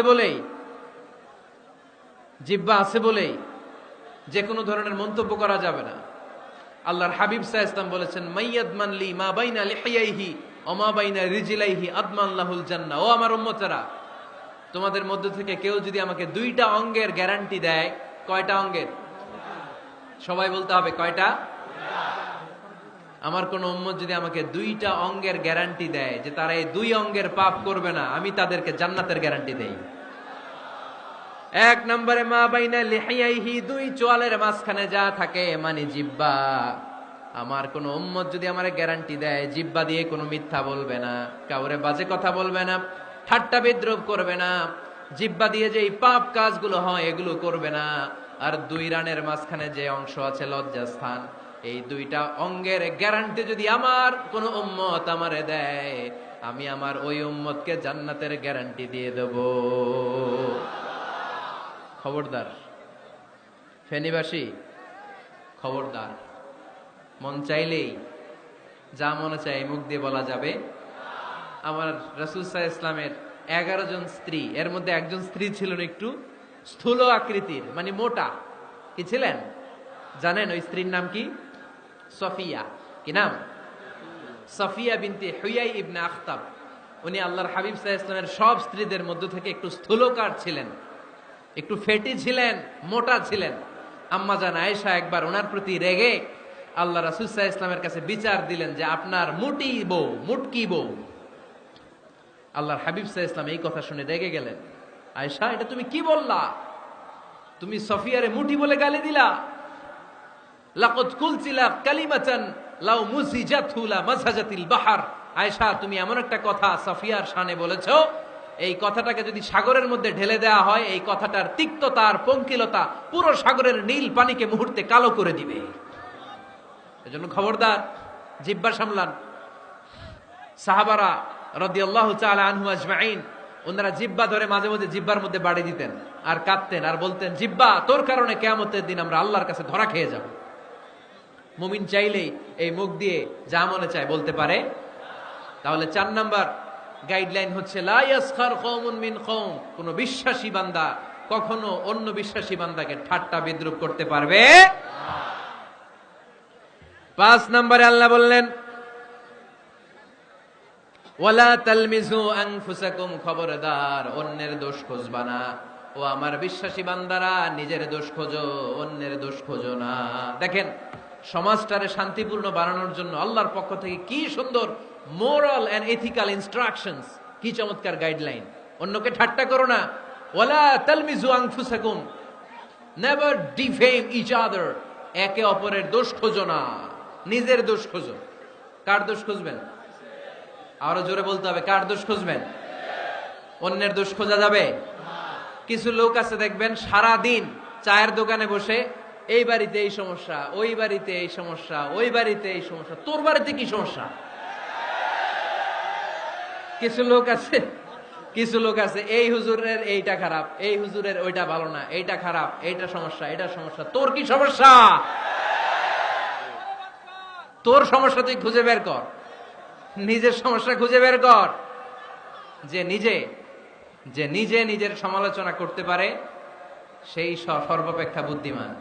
এজন্য খবরদার আমার কলিজার টুকরা যুবক ভাইয়েরা, কখনো কাউকে ব্যঙ্গ করে, বিদ্রূপ করে, ছোট করে কোনো মন্তব্য করা যাবে না। কখনো অন্যের দোষ খোঁজা যাবে না। দোষ আমরা খুঁজবো, নিজের দোষ। ঠিক কিনা? দোষ আমরা খুঁজবো। কার দোষ? চিল্লায় বলতে হবে, কার দোষ? নিজের দোষ খুঁজতে হবে। যারা নিচু মনের মানুষ, এরা মানুষের দোষ নিয়ে কথা বলে। Small people talk about people, average people talk about things and stories, and great people talk about ideas. যারা নিচু মনের মানুষ, এরা মানুষের দোষ নিয়ে কথা বলে। যারা মাঝারি ধরনের মানুষ, এরা এলাকার ঘটনা বিভিন্ন বিষয় নিয়ে কথা বলে। আর যারা বড় মনের মানুষ, এরা আইডিয়া নিয়ে কথা বলে। তারা তাদের আইডিয়াকে কাজে লাগিয়ে সমাজটারে পাল্টে দিতে চায়। যুগ জামানা পাল্টে দিতে চাই না অনেকজন, এক মানুষই আনতে পারে জাতির জাগরণ। এক মানুষই বিপদকালে বাঁচায় কাফেলায়, ক্ষুদ্র ডিঙ্গি বাঁচায় জাহাজ অসীম দরিয়ায়। এজন্য নিজেকে শুধরাতে হবে। ওয়ালা তালমিজু আনফুসাকুম, অন্যের দোষ খোঁজো না, নিজের দোষ খোঁজো। তাহলে ফেনীবাসীরা, এই হোক আমাদের স্লোগান, আমরা নিজেদের দোষ খুঁজবো বেশি, অন্য কারো দোষ কখনো খুঁজবো না। আপনি নিজে ঠিক হয়ে যান, দুনিয়া এমনি ঠিক হয়ে যাবে। নিজে ঠিক তো দুনিয়া ঠিক। নিজেকে শুধরান। অন্যের দোষ দেখে তো আমার লাভ নাই। ও কি করছে এটা ও জবাব দিবে, আমি কি করেছি আল্লাহর সুপ্রিম কোর্টের কাঠগড়ায় সেদিন আমাকে জবাব দিতে হবে। চিল্লায় বলো ঠিক কিনা? এজন্য অন্যের দোষ যেন আমরা না খুঁজি, নিজেকে যেন পরিবর্তন করি। পরিবর্তন করতে রাজি আছি তো সবাই? পরিবর্তনের অগ্রনায়ক হতে রাজি আছি তো সবাই? সিদ্ধান্ত নিতে হবে, শক্ত সিদ্ধান্ত। দাঁড়াতে হবে, সৈনিকের মতো দাঁড়াতে হবে, ঠিক কিনা? আধারে ভয় পেও না, আলো আছে আড়ালে, অন্ধকার পালিয়ে যাবে তুমি উঠে দাঁড়ালে। নিজেকে দাঁড়াতে হবে, নিজের সাথে নিজের শক্ত বোঝাপড়া করতে হবে। অন্যের দোষ খোঁজার সময় আমাদের নাই, চিল্লায় বলো ঠিক কিনা? দোষ খোঁজা যাবে না, নিজের দোষ নিজের আমরা খুঁজবো। বসেন বসেন। কি ঢুকছে এখানে? হ্যাঁ, কারেন্টে শক করছে। সাপ, সাপ ও ওয়াজ শুনতে আসে।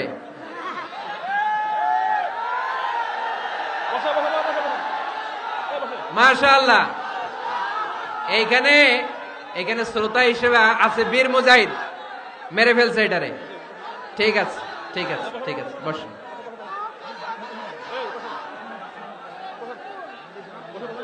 এখনো কথা বাকি, বসেন। একটা আওয়াজ হবে না, একটা আওয়াজ হবে না। আবার আওয়াজ হয় এখানে। তাহলে ফেনীর ভাইয়েরা অন্যের দোষ খুঁজবে না, নিজের দোষ খোঁজা যাবে?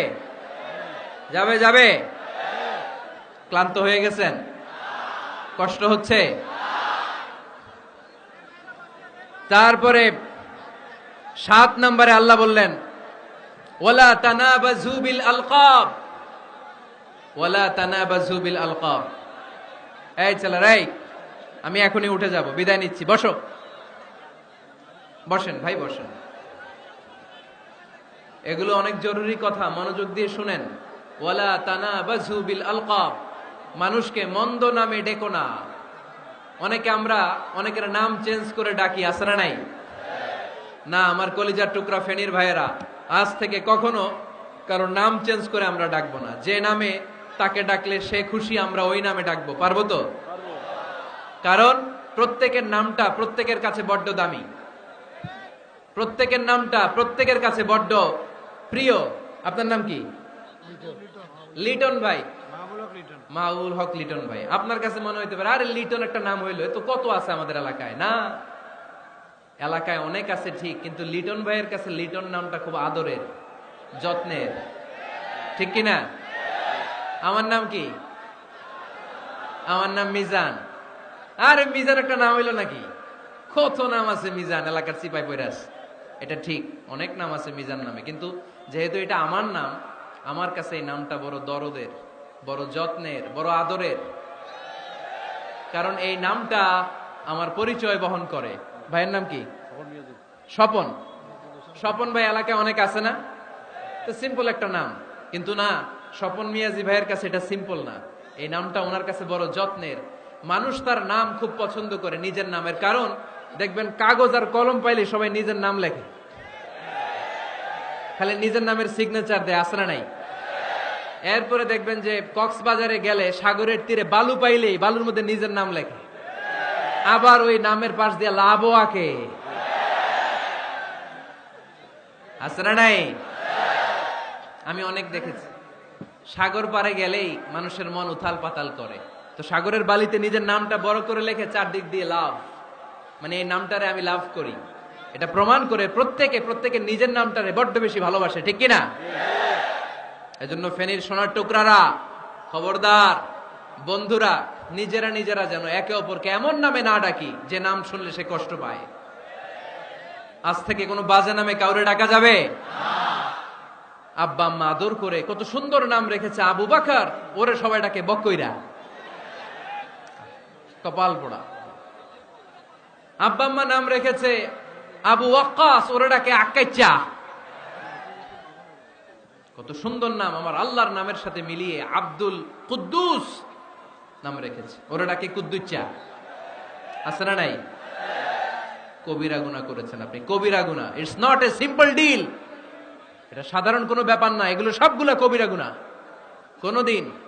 কোনোদিন কাউকে ঠাট্টা বিদ্রুপ করে কিছু বলবো না, কখনো অন্যের দোষ খুঁজবো না, কারো নাম বিকৃত করে কোনোদিন কারো মনে কষ্ট দিব না, ঠিক কিনা? এরপরে 8 নম্বরে আল্লাহ বললেন ইয়া আইয়ুহাল্লাযীনা আমানু ইজতানিবু কাসীরাম মিনায-যন্নি ইন্না বা'দায-যন্নি। অবিশ্বাসীরা খবরদার, অনুমান আন্দাজ নির্ভর কোনো কথা বলবে না, যেটা বলবে নিশ্চিত হয়ে বলবে। কার কথা? অনুমান নির্ভর কোনো কথা, আন্দাজ নির্ভর কোনো কথা কোনো মুমিন বলতে পারে? আমার কথা বোঝা যায়? হ্যাঁ, ফেনীবাসী কথা বোঝা যায়? ফেনী না হেনি? হ্যাঁ, আর বাড়ি হেনি, আইসাই রেনি রেনি। আপনারা কি ডাকেন, ফেনী না হেনি? ফেনী। মাশাআল্লাহ মাশাআল্লাহ, খুব সচেতন ফেনীবাসী। দেখছেন দেখছেন, আপনাদের জেলা নিয়ে কিছু বললে খারাপ লাগে না? লাগে। তো নোয়াখালী করে গালি দিয়েন না, চিটাঙ্গারে গালি দিয়েন না, কুমিল্লাবাসীদেরকে গালি দিয়েন না। আমার 64 জেলায় সুজলা সুফলা শস্য শ্যামলা, ঠিক কিনা? 64 জেলা নিয়ে আমার এই বাংলাদেশ। প্রত্যেক জেলায় আমাদের সৌন্দর্য আছে না নাই? এক এক জেলার ভাষার সাথে আরেক জেলার ভাষার কোনো মিল। সিলেটে ছিল আমার গতকাল মাহফিল, তা আমি জিজ্ঞেস করছি, ভাই সাহেব খিতা খররা, আপনারা বালা আসুননি? তো মহা খুশি, কারণ ওদের ভাষায় কথা বলেছি, ওরা ওদের ভাষাটারে বড্ড ভালোবাসে। আমরা প্রত্যেকে আমাদের প্রত্যেকের জেলাটারে বড্ড পছন্দ করি, ঠিক কিনা? এই জিতানিবু কাসীরাম মিনায-যন, আন্দাজ অনুমান নির্ভর কথা মুমিন কখনো বলতে পারে? এজন্য আল্লাহর হাবিব বললেন, ইয়াকুম ওয়ায-যন ফাইন্নায-যন্না কাযাবুল হাদিস। খবরদার, তোমাদের উচিত আন্দাজ অনুমান নির্ভর কথা থেকে বেঁচে থাকা, কেননা অনুমান করে কথা বললে পাপ হয়। অনুমান করে কথা বললে কি হয়? আজকে থেকে আমার ফেনীর সোনার টুকরারা, অনুমান করে আন্দাজে কোনো কথা বলবো আমরা? বলবো না। ধারণা করে কিছু বলবো না, আর ধারণা করলেও ভালো ধারণা করব। কি ধারণা? রাস্তা দুইটা, একটা পজিটিভ আর একটা নেগেটিভ। মুমিন পজিটিভ ধারণা করে, মুমিন কখনো নেগেটিভ ধারণা করে না। তাহলে কোন দিকে যাব, পজিটিভ না নেগেটিভ? আওয়াজ করে, পজিটিভ না নেগেটিভ? যারা মুনাফিক এরা ইয়াত্তাবিউনা ইল্লা যান ওয়া ইন্না যান্না লা ইউগনি মিনাল হাক্কি শাইআ। যারা মুনাফিক এরা আন্দাজ অনুমান নির্ভর মানুষের ব্যাপারে কথা বলে, আর আন্দাজ অনুমান কখনো সত্যের বিকল্প হতে পারে না। আন্দাজ অনুমান কখনো সত্যের বিকল্প হতে পারে? এজন্য দৃষ্টিভঙ্গি বদলান, জীবনকে বদলায় দিবে কে? আমরা কখনো কোনো নেগেটিভ কথা বলবো না, অলওয়েজ পজিটিভ। অলওয়েজ কি? এই যে আমার হাতে কি দেখা যায়? পানির বোতল, তাই না? এখানে অর্ধেক পানি ভরা। কাউকে যদি প্রশ্ন করি, ভাই কি দেখতে পাচ্ছেন, একদল বলবে এখানে অর্ধেক বোতল খালি দেখা যায়। উত্তরটা সঠিক, আসলে বোতলের অর্ধেক খালি। আবার এদিকে আরেকজনকে বললাম, ভাই এখানে কি দেখা যায়, বলবে হুজুর বোতলের অর্ধেক পানি ভরা। এটাও সঠিক উত্তর। প্রথমটা ছিল নেগেটিভ উত্তর, দ্বিতীয়টা পজিটিভ উত্তর, ঠিক কিনা? যারা সবসময় নেগেটিভ চিন্তা করে এরা খালি জায়গাটা দেখছে যে পানি নাই, আর যারা সবসময় পজিটিভ চিন্তা করে এরা পানি যে ভর্তি অর্ধেক ওইটা দেখছে। আমরা নেগেটিভের দিকে যাব না, মুসলমান থাকবে সব সময় always positive, come back positive, not go back negative. চিল্লায় বলতে হবে, ঠিক কিনা? কখনো আন্দাজ অনুমান নির্ভর আমরা কিছু বলবো না। 9 নাম্বার, একেবারে শেষের দিকে চলে আসছে। 9 নাম্বার, আল্লাহ বললেন খবরদার, ওয়ালা তাজাসসু, গোয়েন্দাগিরি করো না। গোয়েন্দাগিরি করা হারাম। গভর্নমেন্ট যে গোয়েন্দা বিভাগ রেখেছে এটা না, এটা দেশের আইন শৃঙ্খলা বজায় রাখার জন্য এটা জরুরি। আল্লাহর হাবিব সাল্লাল্লাহু আলাইহি ওয়াসাল্লামেরও নিজস্ব গোয়েন্দা ছিল, কিন্তু আমরা যে নিজেরা গোয়েন্দাগিরি করি এটারে হারাম ঘোষণা করেছে কে? অনেকে আছে দেখবেন জানলা একটা খোলা থাকলে উকি মারে। আলহামদুলিল্লাহ ফেনীতে এগুলা নাই।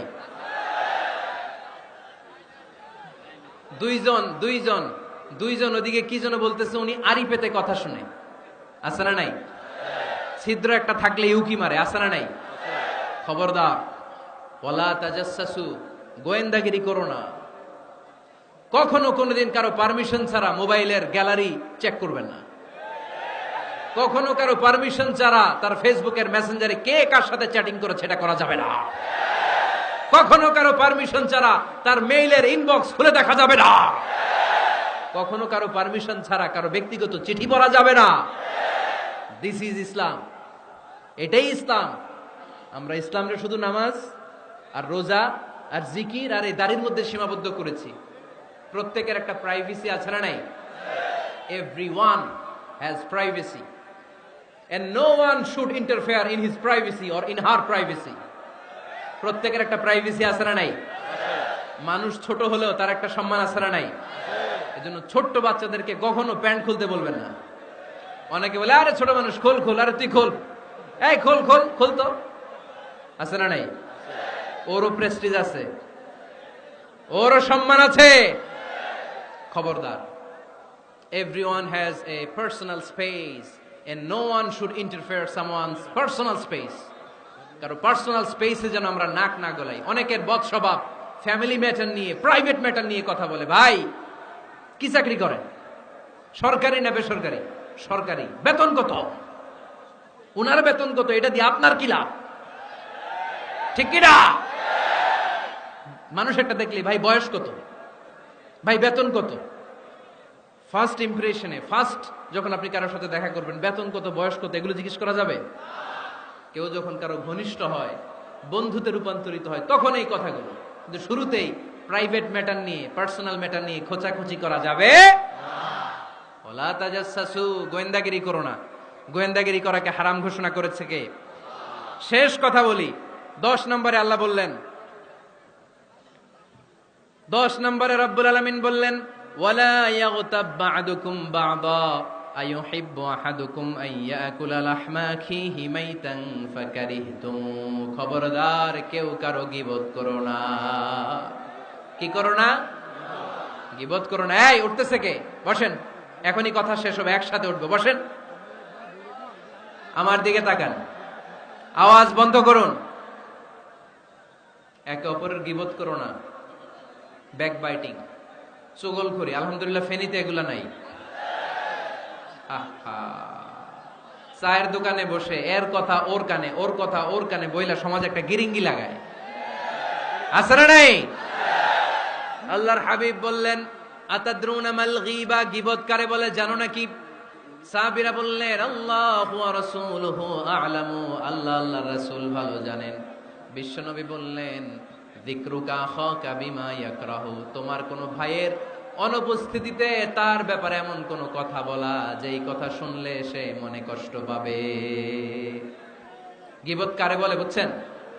আপনার ভাইয়ের অনুপস্থিতিতে আপনার ভাইয়ের ব্যাপারে এমন কোন কথা বললেন যেটা শুনলে সে মনে কষ্ট পাবে। এক সাহাবী বললেন আফারাইতা ইন কানা ফি আখি মা আকুল, নবী আমি আমার ভাইয়ের ব্যাপারে যেটা বলছি এটা যদি সত্যিই হয়, তার মধ্যে যদি আসলেই এই সমস্যা থাকে, তাইলে? আল্লাহর হাবিব বললেন আরে তাইলেই তো গীবত। আর যদি তোমার ভাইয়ের মধ্যে এই দোষ না থাকে, বানায় বলো, তাহলে এটা গীবত না, গীবতের চেয়ে ভয়ঙ্কর। ফাকাদ বাহাতাহু, এটার নাম বহতান আর মিথ্যা অপবাদ। চিল্লায় বলেন ঠিক কি না? কোন মুমিন গীবত করতে পারে? গীবত করার মৃত ভাইয়ের পচা গোশত খাওয়ার সমান। কোন মুমিন কখনো গীবত করতে পারে?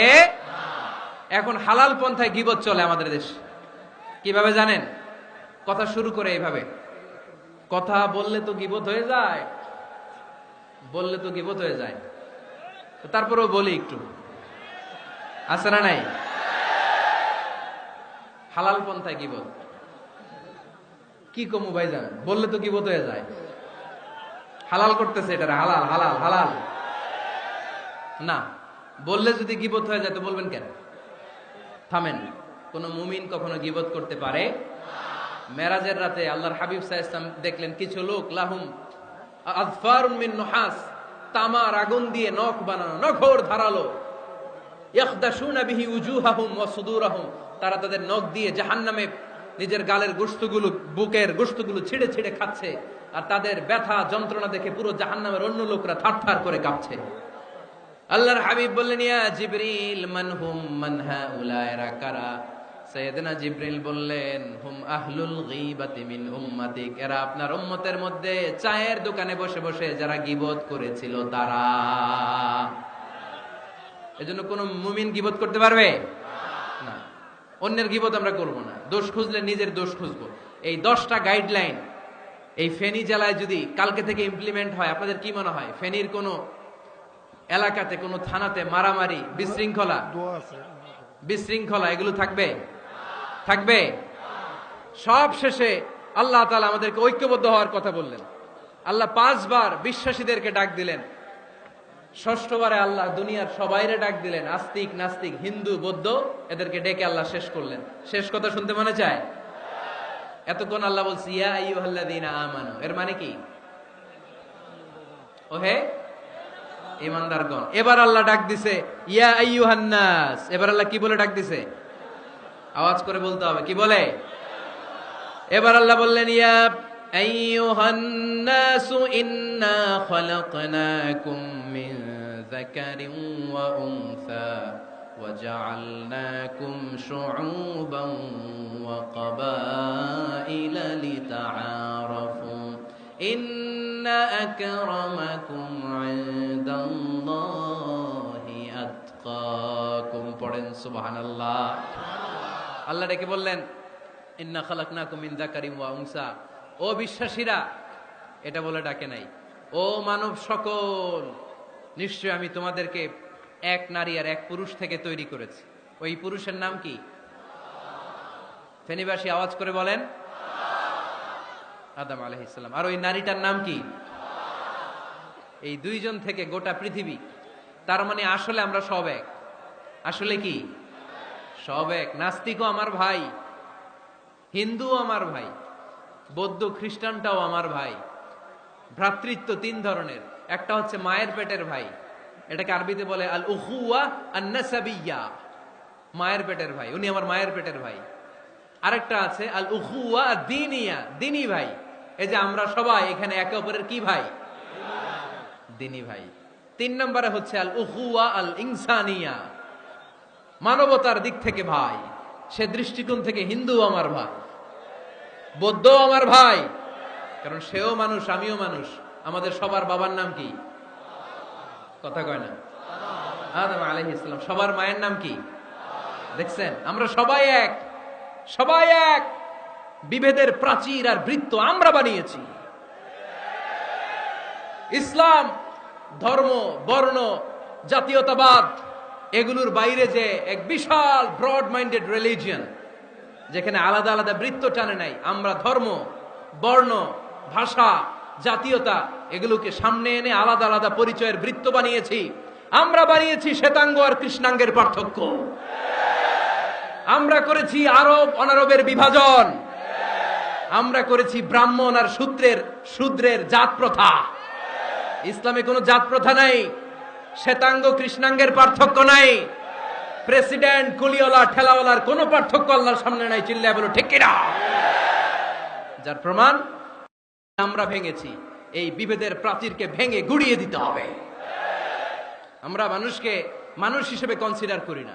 দেখলেই বলি কোন দল করেন, দেখলেই বলি কোন পীরের মুরিদ, দেখলেই বলি কোন দল করেন। না না, সবার আগে পরিচয় হচ্ছে আমরা সবাই মানুষ।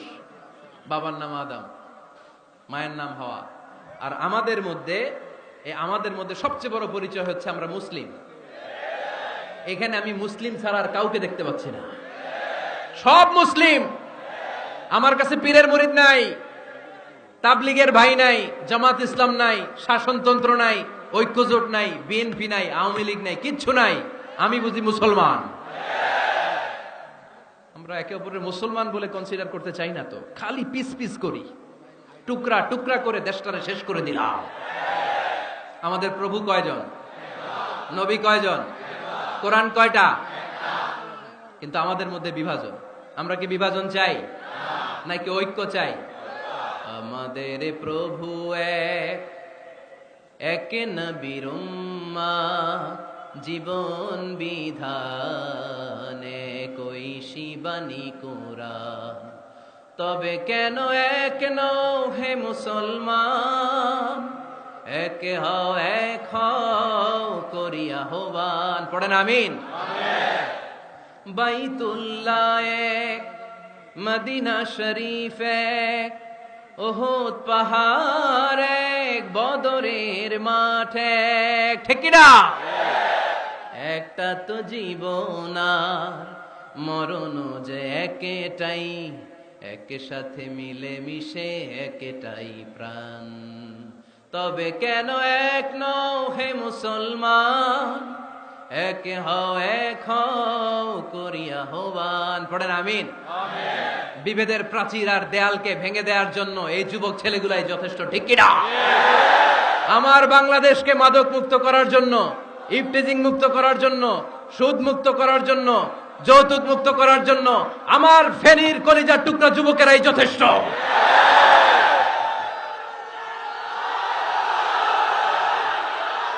অনেক নারী আছে পিছনে, হাজার হাজার নারী, একজন হিন্দু মুসলমানের অনেক নারী আছে, হাজার হাজার পিছনে, পুরো পুলিশ জেলা সবাই আছে।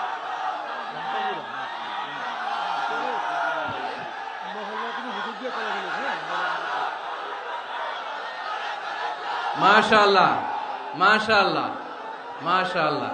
আমরা আসলে বিভেদের প্রাচীর তৈরি করতে চাই না। ঐক্যের কথা শুনলে আমরা, আমাদের সবচেয়ে বড় পরিচয় মুসলিম, এটা শুনলেই আপনাদের মধ্যে যে উচ্ছ্বাস আর উদ্দীপনা, এটাই প্রমাণ করে ভেদাভেদ কখনো জনগণ চায় না। মুসলিম তৌহিদি জনতার হৃদয়ের ভেতরে ভেদাভেদ নাই, হিংসা নাই, বিদ্বেষ নাই। আমাদের আসল পুঁজি ভালোবাসা। আমাদের আসল পুঁজি কি? এই ভালোবাসা দিয়ে আমরা বিশ্ব জয় করতে চাই, ঠিক কিনা? পারা যাবে মুসলমান? আর যে 10টা গাইডলাইন, 10টা মেসেজ আজকে শেয়ার করলাম, এগুলো মানা যাবে তো? অনেক বোনেরা এসেছে, আমার বোনেরা, আমি তো দেখতে পাচ্ছি একেবারে ওই রাস্তা পর্যন্ত, এইদিকে অনেক পেছন পর্যন্ত, এদিকে অনেক ভাইরা। বিশাল জনসমুদ্রের আজকের এই আয়োজন, স্কুল মাঠ পুরোটাতে মহিলারা বসেছে। নারীদের জন্য একটাই কথা, 5 ওয়াক্ত সালাত জামাতের সাথে পড়বেন, রমাদানের রোজা রাখবেন, নিজের লজ্জাস্থানের হেফাজত করবেন, স্বামীর আনুগত্য করবেন। এই 4টা কাজ কোনো নারী করলে ওই নারীর জন্য 8টা জান্নাতের দরজা খুলে দিবে কে? আমাদের বোনগুলোকে আল্লাহ তুমি কবুল করো। আমার কলিজার টুকরা ফেনীর যুবক ছেলেদেরকে আল্লাহ তুমি সাইয়েদনা ওমরে ফারুকের মতো কবুল করো, সাইয়েদনা হামজার